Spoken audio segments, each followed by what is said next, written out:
Libo-libong tao ang dumagsa dito sa UP Diliman para masaksihan ang parada ng nagagandang higanting mga parol na ginawa ng mga kolehiyo para sa taunang Lantern Parade.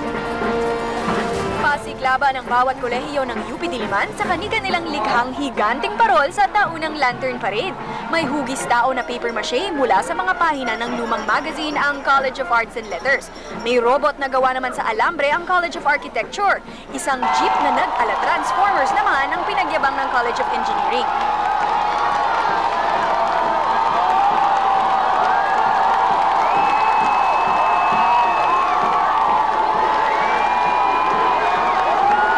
Habang ang parol ng defending champion na College of Home Economics, hugis bahay kubo naman at gawa sa recycled PET bottles.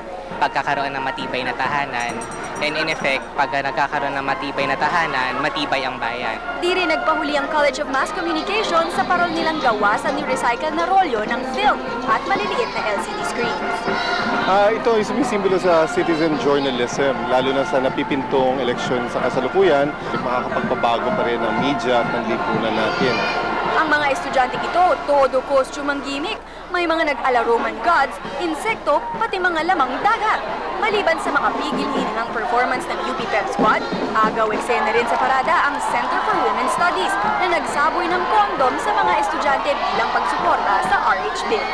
Libo-libong tao rin ang dumagsa sa campus kahit ang mga estudyanteng hindi taga dito nag-enjoy sa parada at may mga dayuhan pa.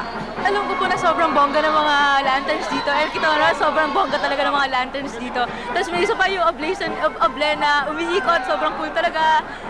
It's fantastic. It's really exciting. There's lots of energy and lots of color. I love it. Really good.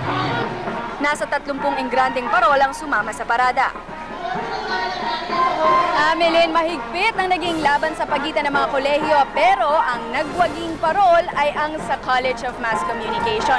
Sa kasalukuyan naman, nagaganap ang konting kantahan, sayawan at tugtugan dito sa amphitheater.